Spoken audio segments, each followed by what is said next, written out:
खुलुमबाय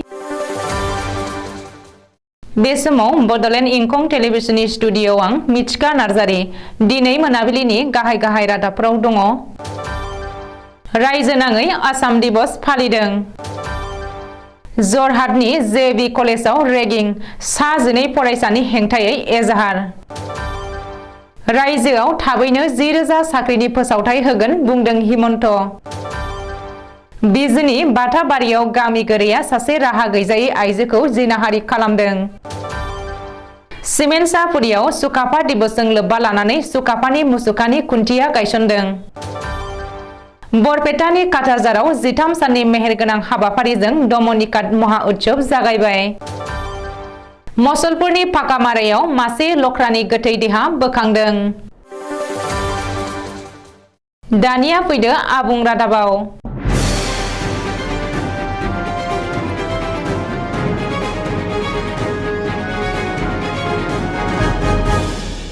दिनै 2 डिसेम्बर सुकाफा दिवस एबा आसाम दिवस। रायजो नाङै दिनै सानसेनि हाबाफारिजों आसाम दिवस फालिदों।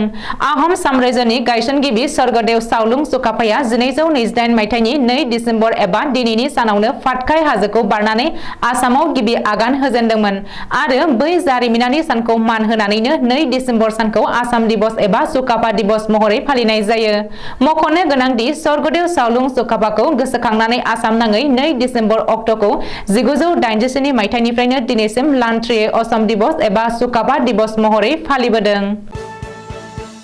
रायजो नाङै सोमावग्लुंनाय डिब्रुगड़ मुलुगसोलोंसालिनि रेगिं जाथायनि उनाव जरहाटनि जगन्नाथ बरुवा एबा जेबि कलेज हस्टेलनि रेगिं खालामनाय जाथाया गोदान महर लादों।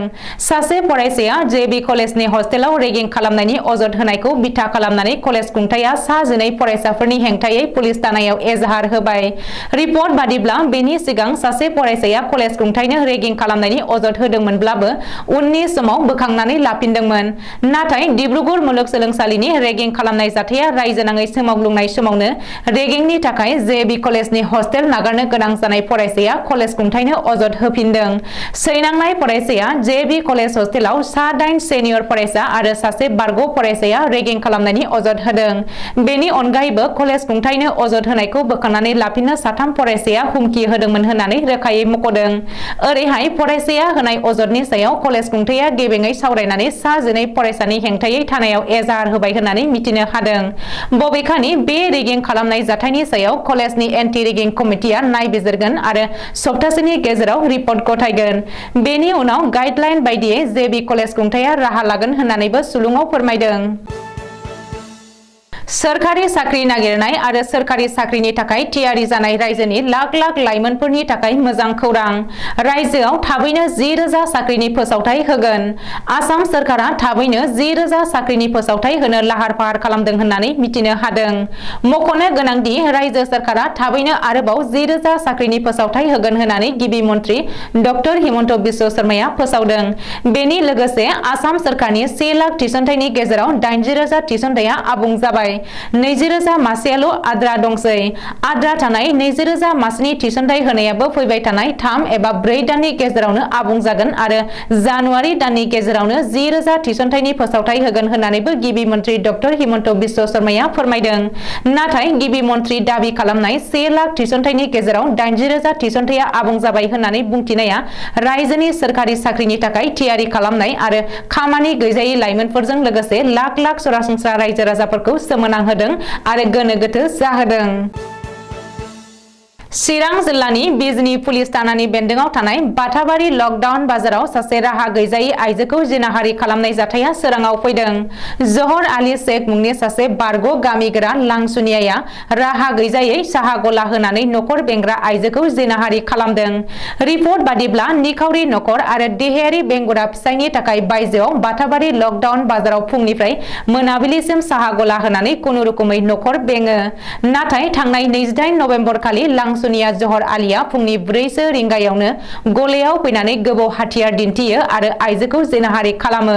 आइजोआ जाथायनि बागै फिसाय आरो नखरनि सुबुंफोरनो फोरमायनायाव लांसुनिया जहर आलि शेखखौ जाथायसालियावनो हमनो हादोंमोनब्लाबो उननि समाव खारलांनो हायो। बेनि उनाव आइजोआ बारग' गामिग्रा जहर आलि शेखनि हेंथायै बिजनी थानायाव एजाहार होदोंमोन। नाथाय पुलिसआ दासिमबो जेबो राहा लायाखै होननानै अजद होदों। बबेखानि बारग' गामिग्रा जहर आलि शेखआ सिगाङावबो जिनाहारि खालामनाय केसआव जोबथेसालियाव थाहैनांदोंमोन होननानैबो मिथिनो हादों। सिमेन्टसापुरियाव सानसेनि हाबाफारिजों गाजा गोमजायै 833थि सुकाफा दिवस एबा आसाम दिवस फालिदों। 833थि सुकाफा दिवस खुंनायजों लोब्बा लानानै सावलुं सुकाफानि मुसुखा गायसननो थाखाय अन्थाइ खुन्थिया गायसनजेनदों। स्वर्गदेव सावलुं सुकाफा गार्डेन आरो मुसुखा गायसनग्रा कमिटिनि बानजायनायाव दिनै सिमेन्टसापुरनि सावसें रोनलांगोनायाव सुकाफा दिवस फालिनाय जायो।